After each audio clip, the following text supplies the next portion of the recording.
I'm Adam, and that's Diesel. He's from the desert, I think, or at least that's where he was found wandering around by himself. So I adopted him, and now he's a beach dog. It was always my dream to move from England to live in sunny Southern California, and now here I am. My goal is to inspire people just like you to chase your dreams, and most importantly, get out there and find your everyday adventure.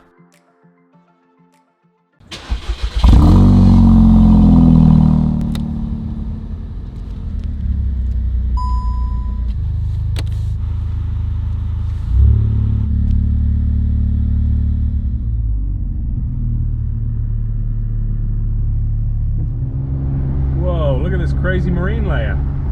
Look, it's bright blue sky up there, and then dense fog. You can barely even see the water.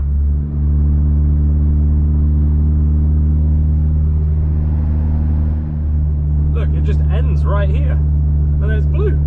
What's up, guys? Welcome back to another episode. As you're probably well aware by now, fuel prices, petrol prices, gas prices are going nuts. Right now, in sunny Southern California, where I live, I am paying $10 a gallon for fuel.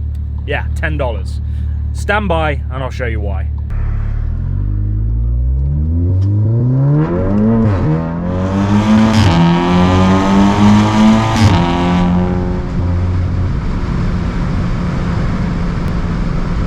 It was at this moment that he knew. He f***ed up.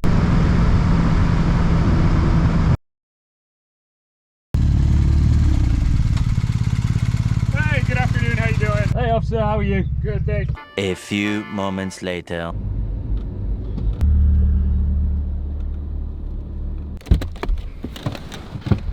Alright, so it might have been a bit of clickbait because I'm paying $10 a gallon because I use racing fuel, but prices are still pretty wild.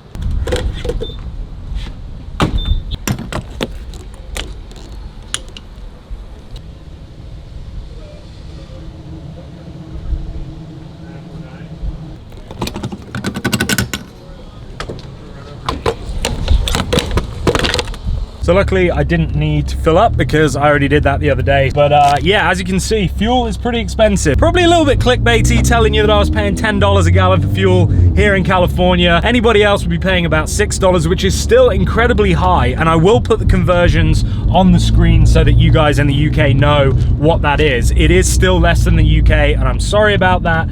I feel your pain. Coming here to the US when I very first moved out, fuel was something like $3 or under $3 a gallon. So it is literally doubled. $10 a gallon, I think, is probably more than you lot in the UK are paying. The race fuel that I'm running, even though it says 100 octane at the pump, octane ratings in the UK are different from the US. So a lot of people comment when I post on Instagram about the race fuel that, oh wow, it's crazy that they call 100 octane race fuel in the US.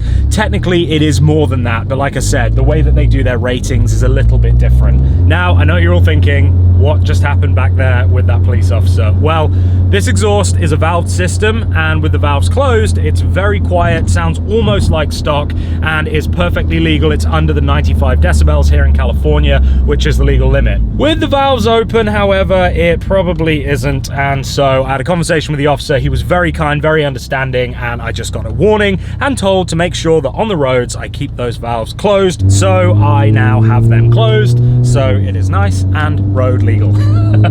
So disclaimer, never drive your car with an open exhaust on the road because it is naughty, okay? Always make sure that you keep it closed. Save it open for the track or when there isn't a policeman around.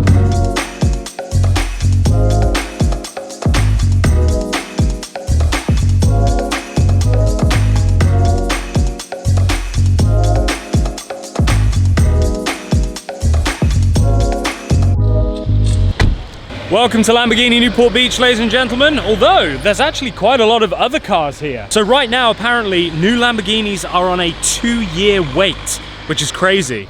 Luckily, there's plenty here to choose from. Aventadors, we have Corvettes, Aston Martin, R8. We've even got a Swords branded G-Wagon as well. Ooh, I see an STO. I also see a 765 LT. So I really wasn't sure about the 720 when they first came out, but they have grown on me, and the 765 LT is even more gorgeous. Look at all of this venting. I mean, there is basically nothing there This is all just to let that heat come out because these motors run so hot. This thing's got the roll cage in there. If you can see that through the window, got the roll cage, and then look at these race seats. That is stunning. Let's go take a look at this STO. Woo! Look at this. Fucking Oh, you that guy? sick. I think I've seen your videos, man. So which is your favorite car of all of these around here? The GT3 RS. Yeah, really? Yeah. All right. I love Porsche. Not this. I love the STO. The STO's sick, bro. I mean, it's a street legal race car. Cool. Hey, it was good Good meeting meeting you, bro. Yeah, take it easy, guys. All right, let's go in and find Matthew and see what he has for us. Hi, how you doing? Is Matthew around? Yes. All right, so SVJ, look at this. This satin black is gorgeous. And then we go from stealthy to not so stealthy. Look at that. And then tucked away down the back, not one Chiron, but two Chirons.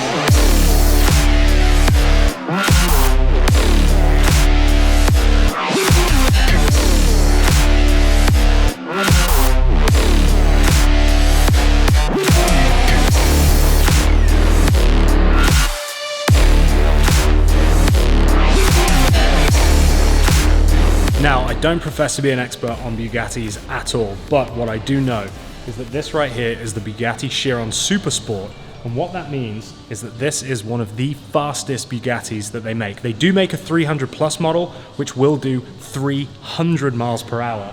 This one is just limited to 273 miles per hour. This car will do almost, honestly, it'd probably do 300 if they took the limiter off. And then that one over there, that's the Pure Sport. So that one is kind of more of a track focused one. This one makes over 1,500 horsepower. This one makes like 1,400 and a bit. So 100 horsepower less. It's got the massive wing, so it's not as good for top speed runs because you want the car to be slippery. But yeah, I mean, this thing, it's nut. Like, cars are going insane. In a world where we're moving towards electric vehicles, it is so cool to see manufacturers still pushing the envelope. And things that I love about this are these little perforations here, which are definitely a nod to the EB110, which is one of Bugatti's older supercars that they made back in, I believe, the 90s. I just love the fact they've got those little like styling nods to the older cars in what is a completely new, modern, cutting-edge vehicle. You know I do love a good wing, and I definitely do love a more track-focused vehicle. Going fast in a straight line is fun, but going around corners fast is even funner, and that is what this is made for. If they're offering me either of them, I wouldn't say no, obviously, but if I had to choose, I think I'd go with the Pure Sport. What about you guys? Let me know in the comments. I believe this one is about $3.9 million.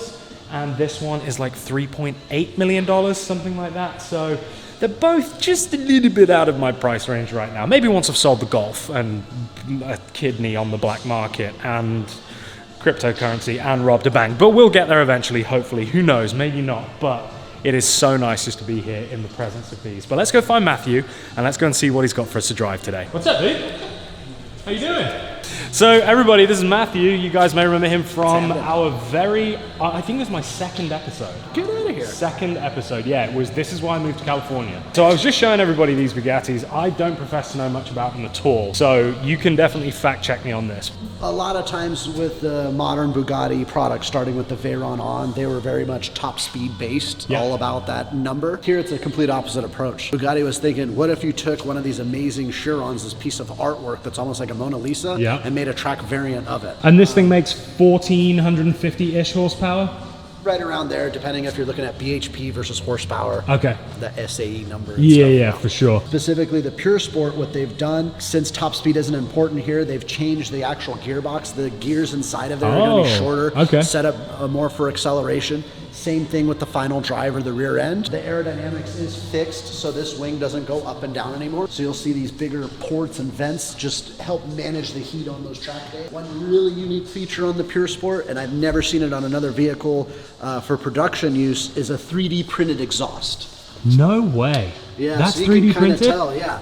So think about it. It would be impossible to create these shapes and designs in there, right? Yeah. Even if you laser cut that, then how do you weld that on there? Then how would you weld this other floating piece? Wow, that's cool. So what are these selling for now aftermarket? Are they selling for more than retail? Correct. So these have a valuation of somewhere in the 5.5 range. Who's tracking a $5.5 million Bugatti? Are there people out there doing it?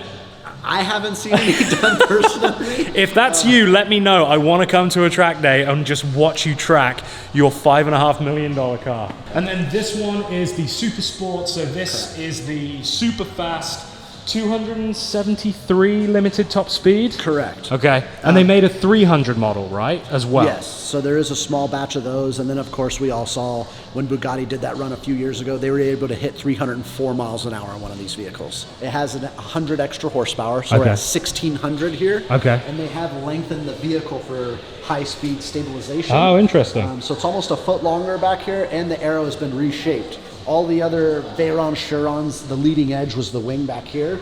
If you can see on this one, the wing is moved up. Ah, okay. So you'll notice the vent here. Yeah. And then there's top-mounted vents.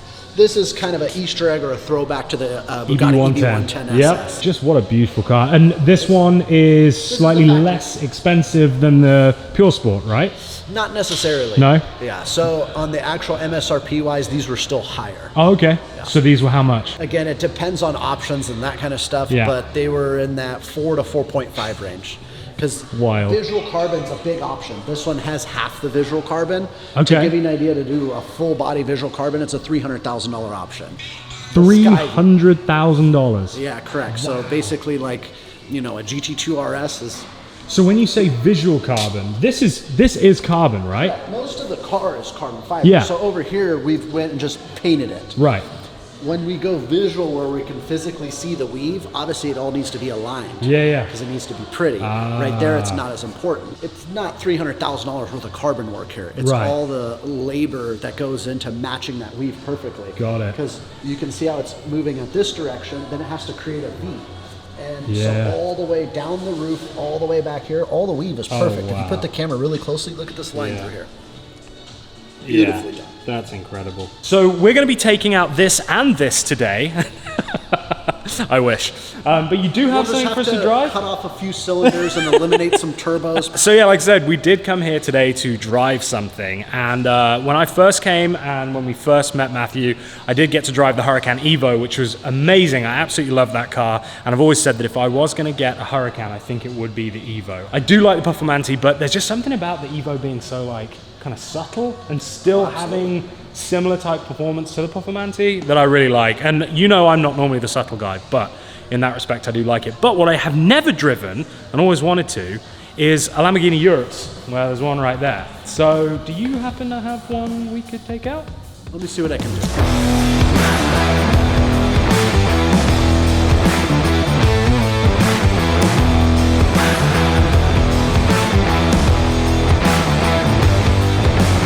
So this is it. This is what we are driving today. So Lamborghini Urus 2021, the color is Bianco Monoceros. Some of the additional items that we're going to see here is the painted factory body kit. So all the trim here is usually like a rough black plastic. Same thing with the lower part. All of this one's body color. It does have oversized wheels, so those are going to be the 22-inch rims in the shiny black finish. Those brakes are enormous. Correct. Look at the size, and they're carbon ceramic. They are. So this is actually a 10-piston caliper. You can see the 3 right here on the outer part of the caliper. Yeah. 2 here, and then obviously that's replicated on the inner part of the rim as well. And the actual rotor surface is at 18 inches. That's like a large pizza. Hey, that's the size of my wheels. Correct. So the rotors on this are as big as the wheels on my Golf. And you kind of need it. You'll see like some manufacturers nowadays, they're all about advertising their 0 to 60, their horsepower, their quarter mile times. So they'll give you like 1,000 horsepower in a car, but they gave you the same brakes as the base model. Right, yeah. A little bit confusing, Yeah, right? yeah, So absolutely. what's cool with Lamborghini from the get-go of the Urus since 2019 when it first came out, they always had responsible brakes on here. Right. If you're going to put an SUV that weighs 5,000 pounds and it can do almost 200 miles an hour, it should be able to stop. That's crazy. I love that. Responsible brakes. My Golf didn't have responsible brakes. I had to upgrade those. The stock brakes were trash. People are going to want to know BHP, 0 to 60, that kind of thing. So this is a twin-turbo 4-liter V8. It's rated at 650 horsepower. Vehicle is capable of doing 0 to 60 in 3.2 seconds. 3.2, So okay. one of the world's quickest SUVs. Wow, I mean, that at 3.2, that's nuts. And it weighs 5,000 pounds? Correct. Unbelievable. Yeah, so the quickest launch I've ever done in my Golf, 0 to 60, 3.2. Oh, no kidding. Yeah, but that was like ideal conditions. So I was hoping that I'd be able to say like, oh yeah, my Golf's as fast as a Urus, but I don't think it is yet. But it will be. It will be. Stay tuned for that. getting there. Sorry, Golfie. I will be back. I promise. Don't feel jealous. goodness gracious me, this is a lot of fighter jet stuff. Correct. Everything's aircraft inspired here. This is kind of modeled after a helicopter. So Yeah, how you yeah. have the different paddles and so forth. I like so it. this is how our mode controller goes through the different preset modes here. Yep. So Strada is just street and Italian. That's just boring, comfortable.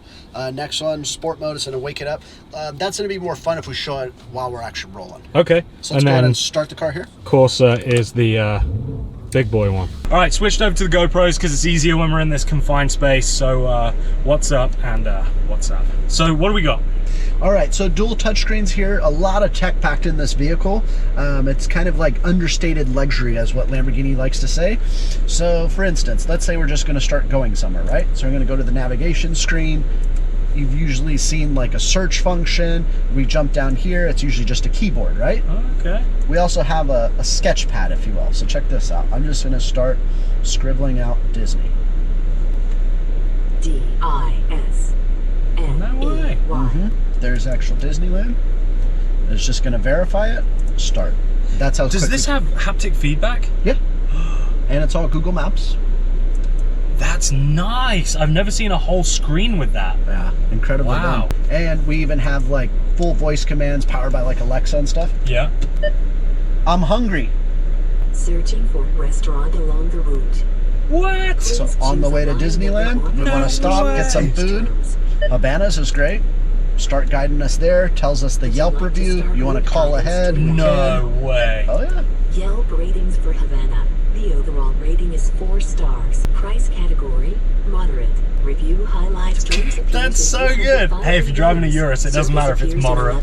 We can't show it, but there is a specific 720 in there that is very famous, and I can't tell you whose it is. I'll give you a clue, it's pink. There you go. We'll leave it at that. So in this mode, very smooth, quiet, plush, suspension soft. Basically, there's a giant airbag in all the corners of this vehicle. So right now, that airbag doesn't have too much pressure inside of it. It's nice and cushy. To give you an idea, right now, we're in 8th gear and barely spinning about 1,500 RPM. Right, yeah. The vehicle's very calm, it's pleasant. It feels like they're in a luxury car. We don't hear the exhaust. We can't hear any of these cars driving by. So we have double pane glass here. It's very thick. It kind of gives you a vault-like experience. Yeah. Can we make it go faster, please? Yeah, I was just gonna get to that. Like, your fans, your viewers, they don't want to see us talk about an old man special. If they wanted to watch that, they'd go to a Cadillac or a Rolls-Royce channel. This is a Lamborghini, my friend. Let's go to sport mode. We'll wake it up instantly. More throttle response, a little bit more noise from that engine. Go ahead and lay into it a little bit. Can I do this? Can I go into manual gearbox? 100%. Let's downshift it twice. So Go ahead and punch gear. it. There we go. Scoot over one. So we're starting to get there. Yeah. I'm starting to feel more like I'm driving a Lamborghini now. Correct. Let's go over one more. This is a really fun exit right here. It's a big bowl. I think it's like 270 degrees or so. I know it very well. Yep. It usually unsettles a lot of cars. SUVs are going to hate this. They're going to want to tend to lean. So here we go. All right. Eyes up. We're going. Go ahead and turn in. We're doing 45 miles an hour through this bend to give you an idea. The car's not sliding. It's not leaning. No, the tires this aren't is tripping. Nothing. not even. Yeah, nothing. You're on a Sunday drive. Nothing. All right. This side's fine. We're just going to get right back on. Yeah, I mean, considering how big this is, that just cornered like the Golf. Yeah. Feels very glued to the ground. Yeah. I mean, obviously all-wheel drive, very, very chunky tires. What are the tires on this? What width? 325s in the back, and I want to say a 285s up front, so it's very good footprint underneath us. Decent amount of rubber. Let's go ahead and switch to Corsa mode over on this mode.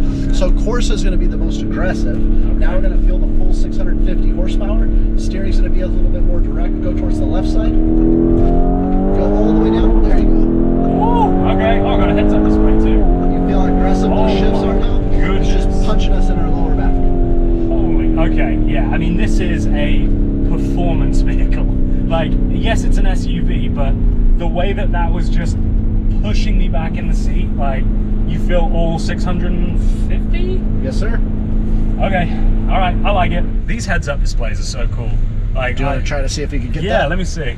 So I don't know if you can see it on the GoPro, but right here, there is a heads-up display, so it's showing that I'm in first gear, 0 mile per hour, and then it gives me my tacho right there, going from yellow all the way up to red. When they first came out, I was a little on the fence about it because I was like, is it just a rebadged Audi with some Lambo stuff?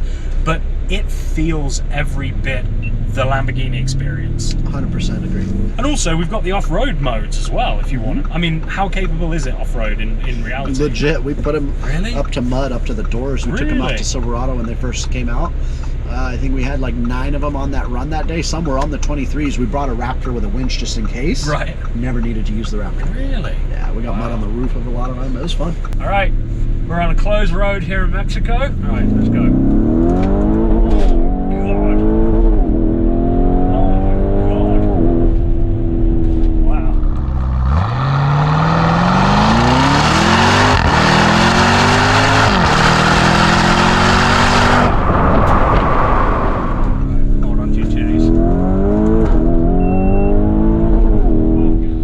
So there you go. That is my first drive of a Lamborghini Urus. I am mighty impressed. Very fast, very comfortable when you want it to be, and also very aggressive when you want it to be. Very surprising to me. I wasn't expecting it to be as aggressive as it was in Corsa. Like, I thought it was going to be like a fast armchair, but it really does feel sporty. It needs to be a Lamborghini. Yeah. And in that mode, it's DNA and what it's supposed to be. And I like your parking placement there for the Golf. Thank it's you set very up much. perfect for an appraisal. So let me go ahead and do the walk around, because that'll be a very good down payment on the Urus. Exactly. Well, we'll lease it out for like 200 months or something, right? We can figure it out. This for you. guy! So my next car, I've already said to the channel, my next car is going to be a Porsche GT3. I love it. And I'm going to do a build like a GT3 RS, but I'm going to call it the GT3 XX, like my logos. Okay. So I'm going to kind of do my own version. So like take a GT2 titanium roll cage, put it in, like, you know what I mean? Just kind of do the GT3 RS stuff, but my way.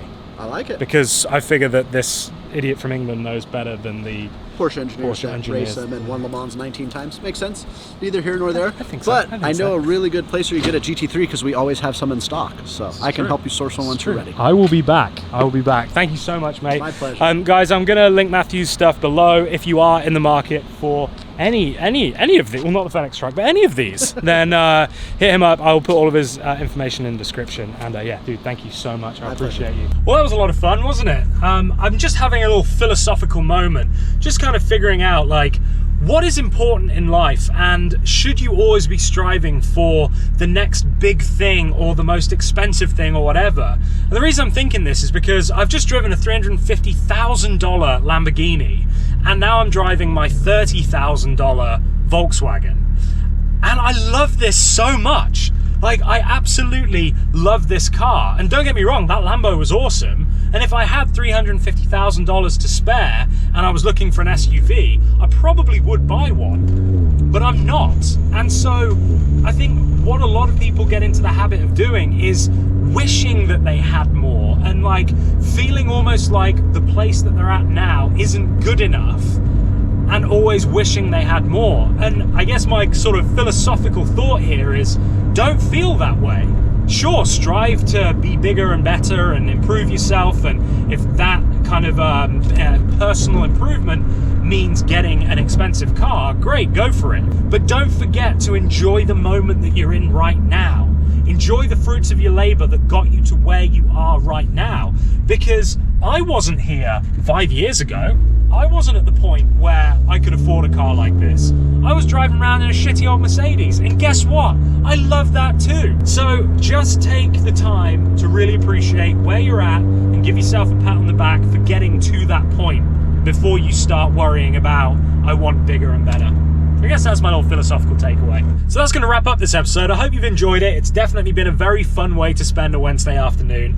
Thank you guys so much for watching. If you're interested in supporting the channel and helping me continue to create these videos and hopefully inspire you guys to get out there, find your everyday adventure, be the best version of yourself you can possibly be, and most importantly, just have bloody fun, then one of the best ways you can do that is to become a patron. I have set up a Patreon page. I'll link everything below. There's all kinds of benefits from becoming a patron. Things like Q&As with me, live streams, behind the scenes content, and probably most fun, you will get 24-hour early access to the videos if you subscribe to the Early Birds Patreon level. So yeah, if you are interested in supporting and helping out, if you feel like I add value, then I would really appreciate that. And if you don't, and you just like watching these videos on YouTube, then just give me a thumbs up, subscribe if you aren't subscribed, because I would love to see you here again. And most importantly, remember, until next time, don't do anything I wouldn't do. See ya.